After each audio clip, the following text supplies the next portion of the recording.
Welcome to a brand new podcast. Ian McLean is a writer and the author of TJ's War. David Blair is an actor and the narrator of the audiobook TJ's War. David and Ian have been listening to their readers and listeners and have decided to turn TJ's War into a movie. And since the story covers the entirety of World War II, the movie will cost at least $50 million. Will David and Ian succeed in their quest? Follow them in this podcast series. We're going to make a $50 million movie.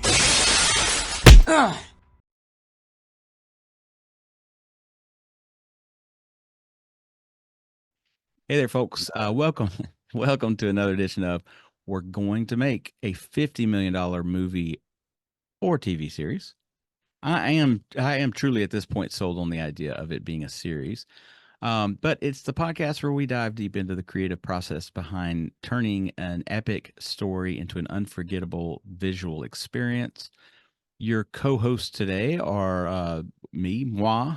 I think that's the only French you're going to get out of me. Mark Reed and David Blair, the voice actor who narrated the book that we will eventually turn into a TV series or movie, TJ's War.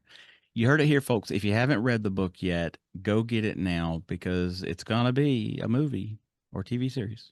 Mm-hmm.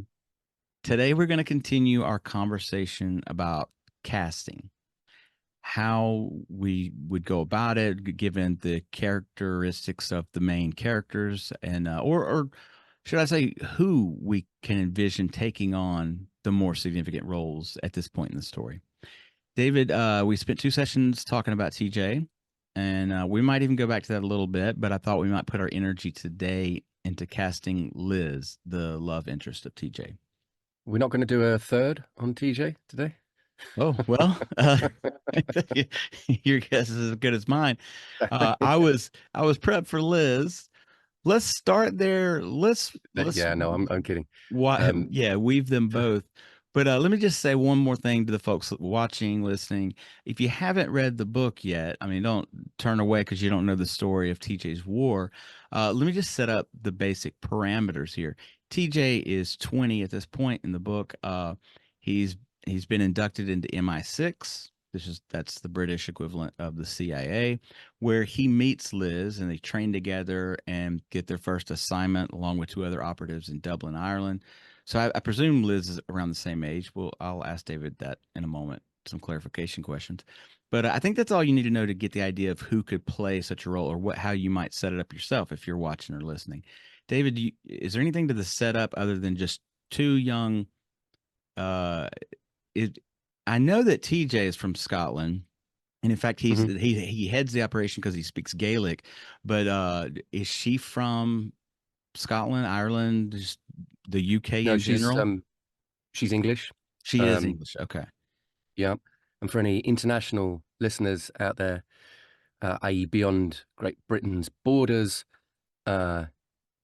Great Britain is made up of several countries, one of which is England. Yes. Yeah, exactly. So she is English. And by the way, I found out from another pod last night, the reason why it's called Great Britain, they were on this podcast, they were delving into why the origin of the word great, Alexander the Great, etc. Mm-hmm. And the reason was way back when we've been fighting over France and chunks of France, right, for the last millennia or 2. And Brittany, a sort of northwestern chunk of France, right? Yeah, was the smaller, the lesser of the Britons. Nice. And this one, the bigger one, England, was Great Britain. That makes sense. Yeah. I didn't know. I knew of Brittany, France, but I never put it together. Well, that is great, like Greater Britain. Well, yeah, there you go. So she's from England, and okay. I think from what we call the home counties. Home counties are those which border Greater London. Okay. So, yeah. Right. There are various ways we could go about this. I think we could probably stretch this to another 6 episodes at least. Yeah. For anyone that's enjoying this, you've obviously we could go through some suggestions, which I think you have. Yeah. There's another way to approach it, which more from a producer's perspective, Mhm. which is to look at people whom we might want to be in it. Okay. And so we say, I don't know, Mark Strong, say, he'd be a good fit for this, I think. What can he do? You know, Yeah. we could kind of reverse it a little bit. Like actors that we think would be a great fit for this project, where can we put them in? What might they be happy to do? Right. That's another way of looking at it. And then Sure. a third way, possibly I can just throw these bits in as we go, would be to talk about the casting that Ian and I did for the audio book, Okay. and how that's probably no help at all for the actual casting. All right. But it might be interesting for the listener to get just to have a little bit of an insight into why would you need to cast an audiobook. But I'm actually looking now at, I mean, there's a cast of over 100 speaking characters in the book. I think it was 130, 140 in the end. Mm. And I put together this spreadsheet and cast everybody that I had to speak. Every single, if they said one word, they were Yeah. cast. Wow. Yeah. Mostly because I have a brain like a But mess. I would imagine though, if you're, I needed it. well, correct me if I'm wrong, but I mean that I don't want to say, well, let me think of how to phrase this question. If you're casting for an audiobook, I mean, you still need to, here's one thing that people that don't have any access behind the scenes of acting probably don't realize, that voice actors are very much actors as much as film and screen actors.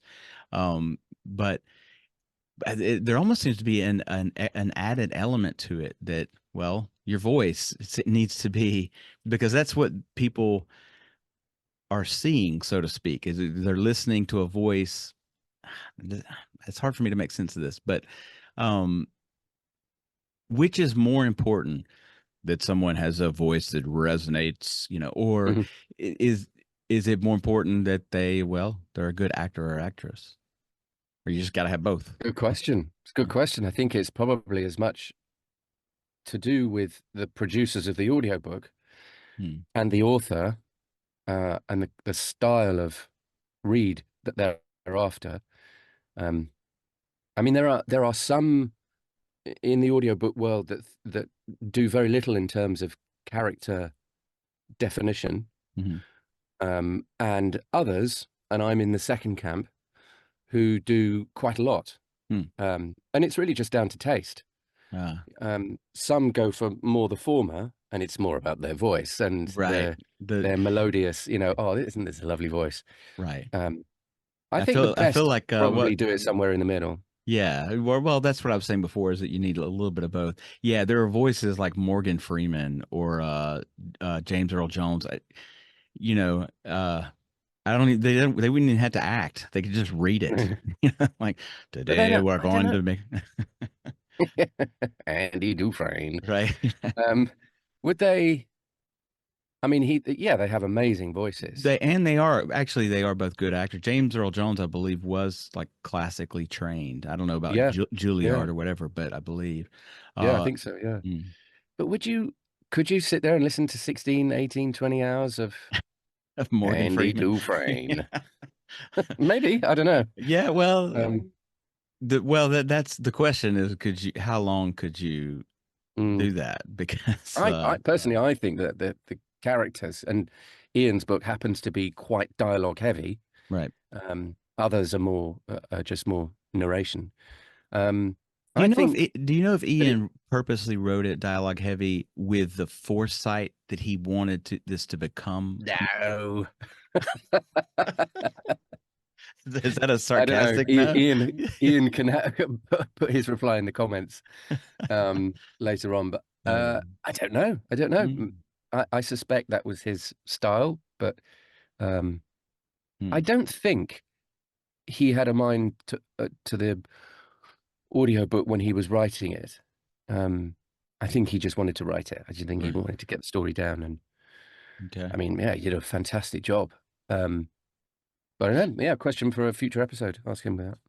Well, the question you brought up, I think, ties into the first one. I had some preliminary questions before we started talking about Liz, or we can talk about just TJ if you want. Mm.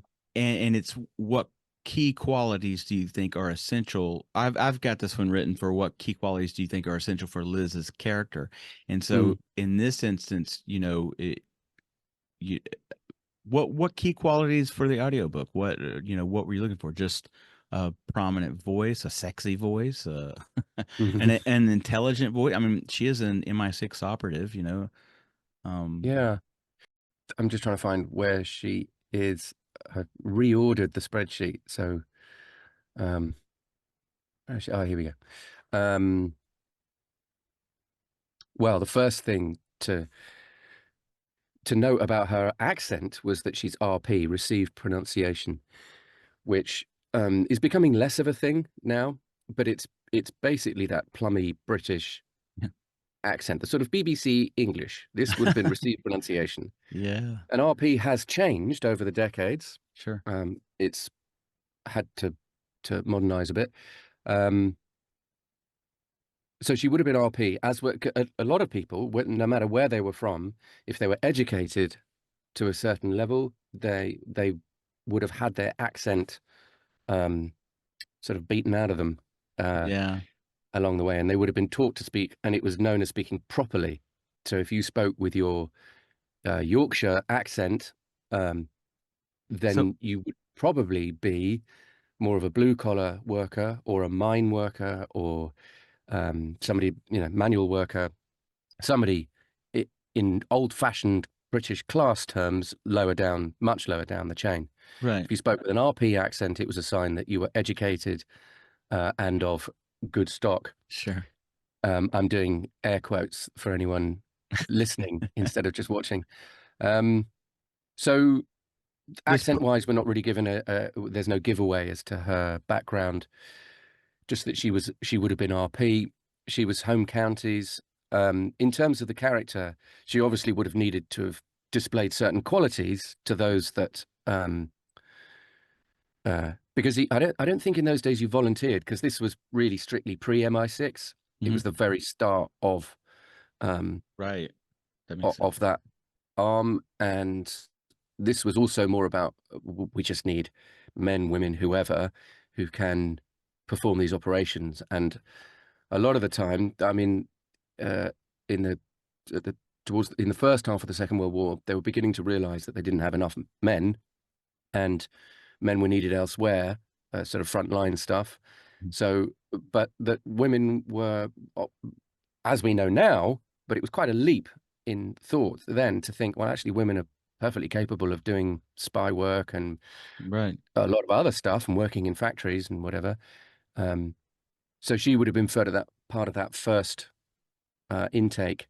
Hmm. So I guess she must have displayed qualities that they were looking for: Yeah. intelligence, bravery, Yeah, I perhaps. was gonna say it's got to be like a level of confidence and bravery that, like, one thing I think is interesting. It's hard to get your mind around if you don't take the time to think about it.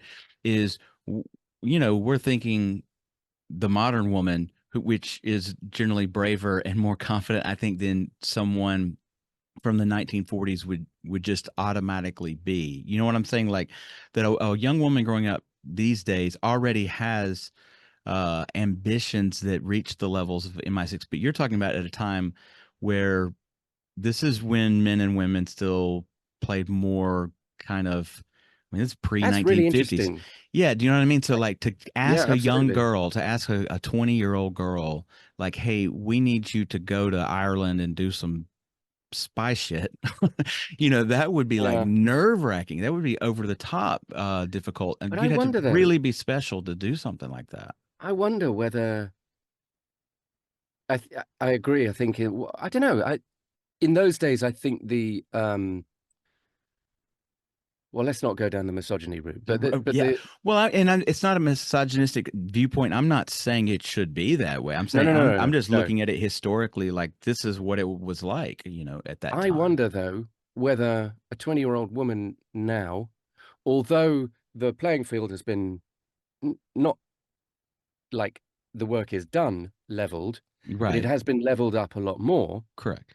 I wonder whether that 20-year-old from now would be more personally, internally confident than a 20-year-old then. Because let's not forget, in those days, although, it was, in inverted commas, man's work to go out and work, and he was the head of the household and all that side of stuff, the societal setup. Mm. My understanding, and I'm not sure whether this is necessarily based on fact, but is that women were very capable and often were kind of champing at the bit, chomping at the bit, whatever the phrase is, Right. and that they, they might have been running a farm perhaps in the man's absence, and it was the war was a case of, hold my beer, Right. Well, yeah. let me step up, and the Right. fact that they weren't societally used to it, I don't know. Yeah. Maybe we should get some. We Perhaps some older people who might, could like speak to my that. mum, for instance, still around. She might have a take on, What it was like, the transition. yeah. I mean, she's Because very young in the war, but I don't know what was going on in the UK, but like in World War II, well, I mean, I'm not old enough, but from my knowledge of the American situation, I mean, women, for the most part, were housewives. The men go off to war, and then the women went. It actually was a big World War II was a big bolster to the women's movement in the United States because the men are off at war, and so the women are actually go to war, work, and the whole country went to war. The women went to work in factories, and what that did is it gave them this sense of it gave them a paycheck, and it gave them a sense of independency. And so when the men returned home, the women weren't all apt to just go put their apron back on and go make cakes again. They were like, no, I kind of like this working thing. I kind of like getting paid. I actually don't need you, husband, in some cases. So like it really did and that something. affected the kids as well. Everything changed the culture. My wife's her grandparents on one side, he went off to fight the war, and one of their kids, my uncle, bear with it, he was like 6, 8 at the time, I think, and spent years being used to being the man in the house. He was the eldest son, and when his dad came back, it didn't work for him at all. They really clashed, and he never really got on with his dad again. So it wasn't just the wives either. Yeah. Fascinating. Yeah. It's interesting to think about that time if you consider, because some things we just take for granted. Like I said, we're thinking about in the modern context. There's probably a lot of young women who would be confident and intelligent. The women were still intelligent, but I'm just saying that had the wherewithal. Who had the wherewithal, but. You make a good point. It was kind of all hands on deck. Like everybody's committed to this. I've got to do whatever I've got to do. So, I wonder whether we'd be looking for someone who appears to be intelligent and confident and brave by today's standards. Sorry, or are we trying to adapt that a little bit to have those qualities, but have them period qualities, so 1940s version of that? So maybe that there's the quality of I don't know how I should say this, like I don't know, a kind of Joan of Arc quality, like this a leader inside but has only been lacking the opportunity, and here's the opportunity, and so they sort of will go take hold of it. Interesting. Well, should we talk about people we let's get to it. Okay. So shall I tell you who I cast in the book? Sure. Claire Foy. Claire Foy. Okay, I have to look this up. A pretty big actress in the UK. She played the Queen in The Crown. Right. She's done quite a lot.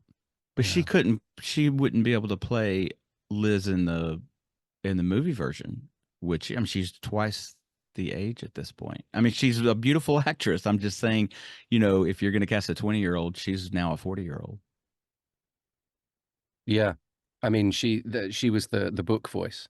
Yeah, Uh, I'm sure she could. Her is voice she would 40 sound. now? Really? Yeah, that's. I'm looking at her right Wow. now. Yeah, as of this year. I I think she has what I would also like to have. As I said, she was in The Crown, Hmm. and she had a sense of kind of quite a rigid backbone, Ah, okay, and a sense of propriety, but sure. also she had a mischievous grin and a twinkle in her eye as well. Yeah, Um, I think that's and important. particularly with Matt Smith, who was playing Prince Philip, Hmm. they had good screen chemistry, I thought, which is not something we can cast for. That that's why people do screen tests, Right. to find out who works with who. But um, someone of her ilk, Hmm. uh, because that playful thing with TJ is critical.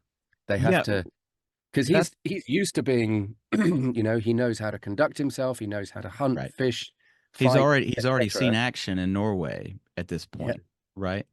Yeah, that the book starts out where he's in does he? Norway. Yeah. And then yeah, in fact he gets recruited, and unless I'm thinking about it out of chronological order here, but it you know, he sees action in Norway because the captain gets blown up or something. He's already seen like war Yeah, up front, and then he gets inducted into the MI6 or whatever. Ian's going to be shouting at He's gonna. the screen now.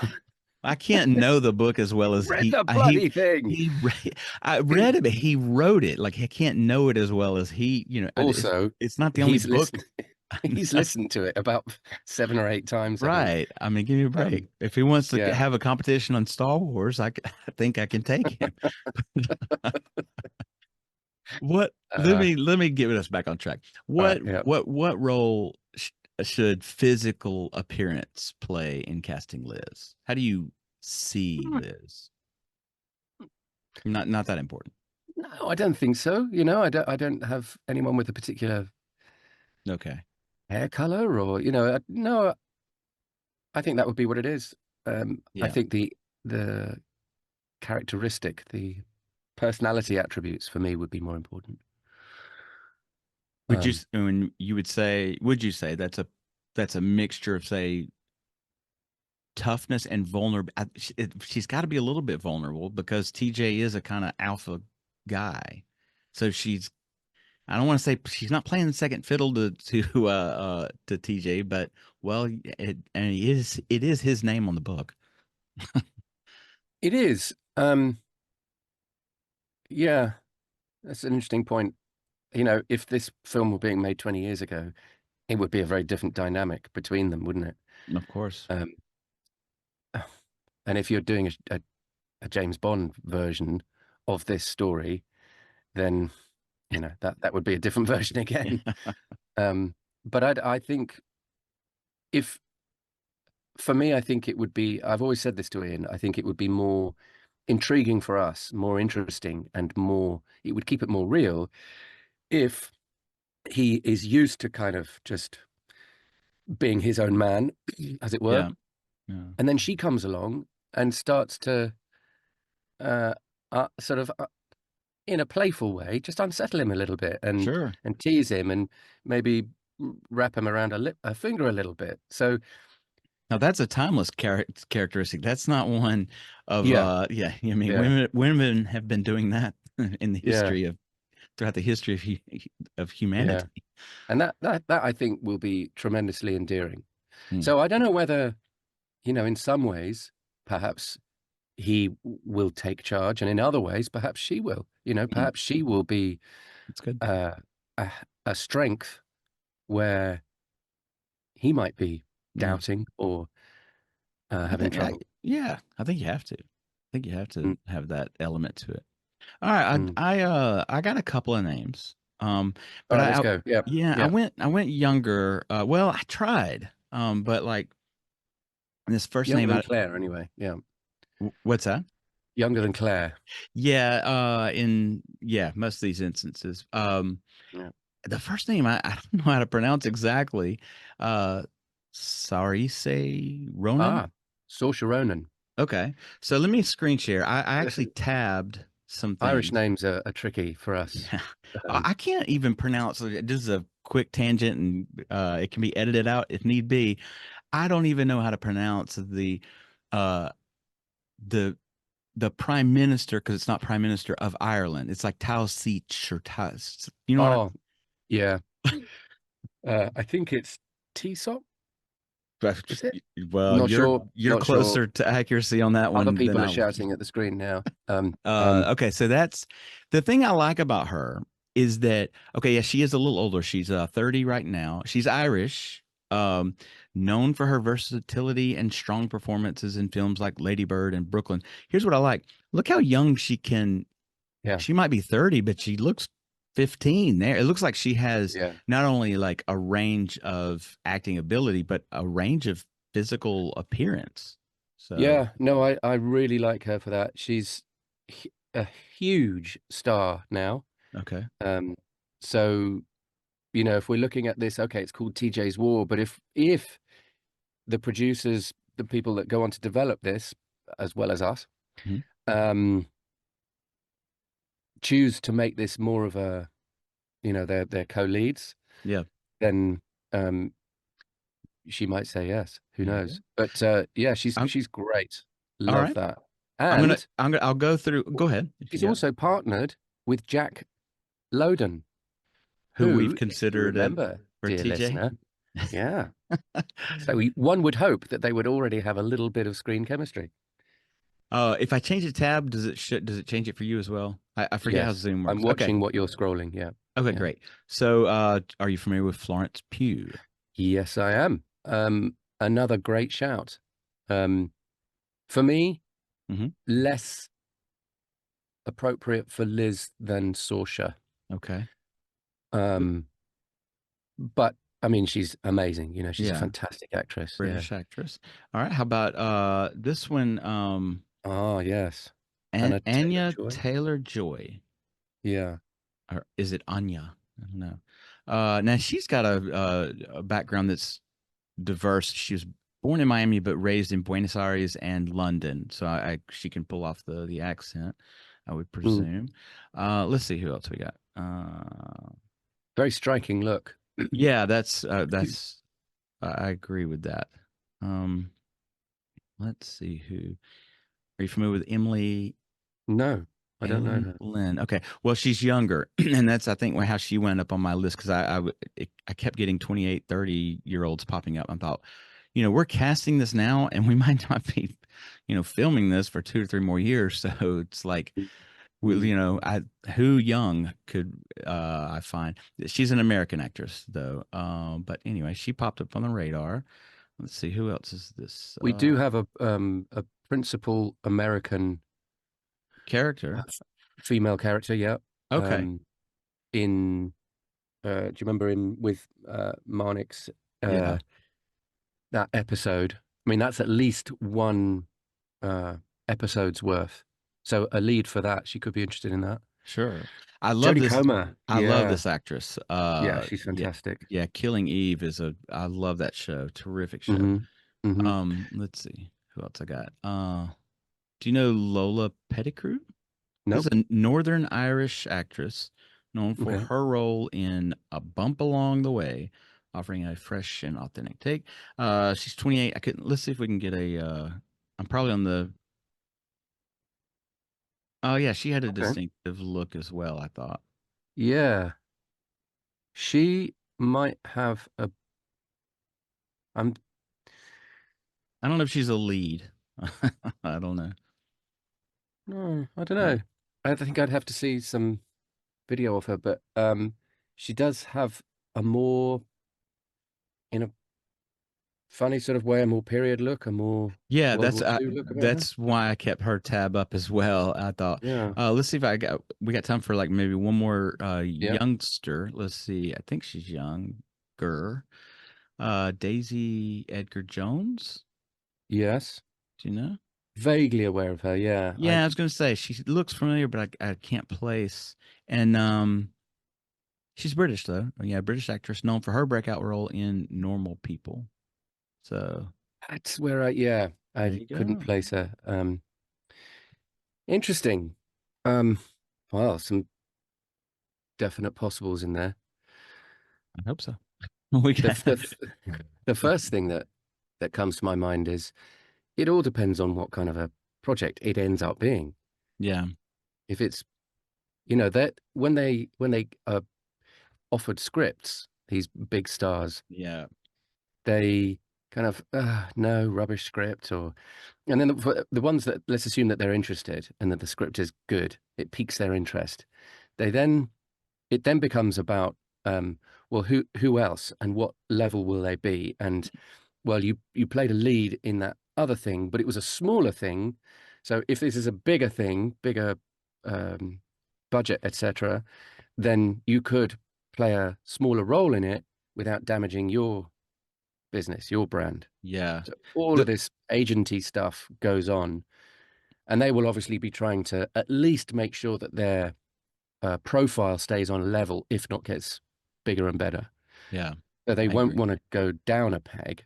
Yeah, So it depends on where we end up being, yeah, I agree. how it gets made. I also the reason I said at the beginning that I'm just more and more in the camp of this. This for sure should be a series. I had revisited the deck that you and Ian had put together for Mm. TJ's War in a sort of episodical Episodic.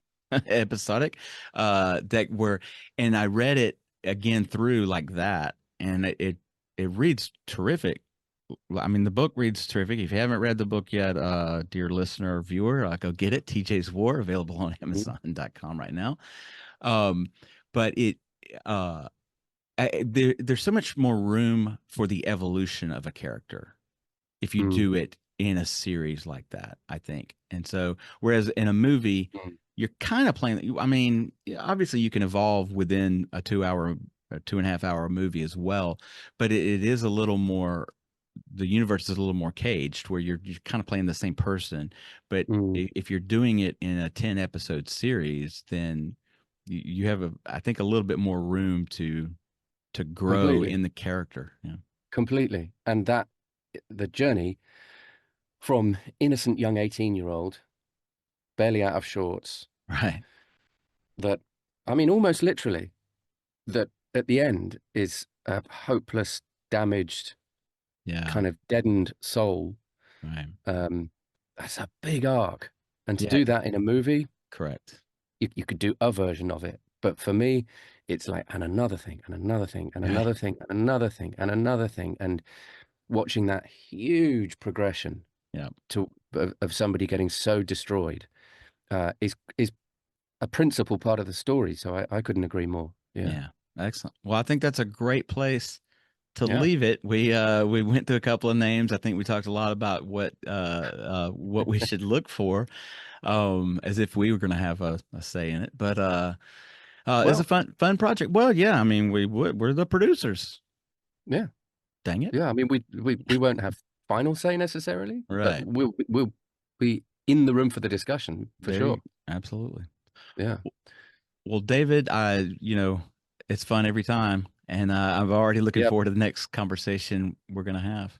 Likewise, we may even get another character in next time. Till next time, folks. Bye, everyone. To find out more about the book, visit tjswar.com, and to buy it, click on the Amazon link below. To accompany us on our journey, please subscribe to this podcast, because we're going to make a $50 million movie.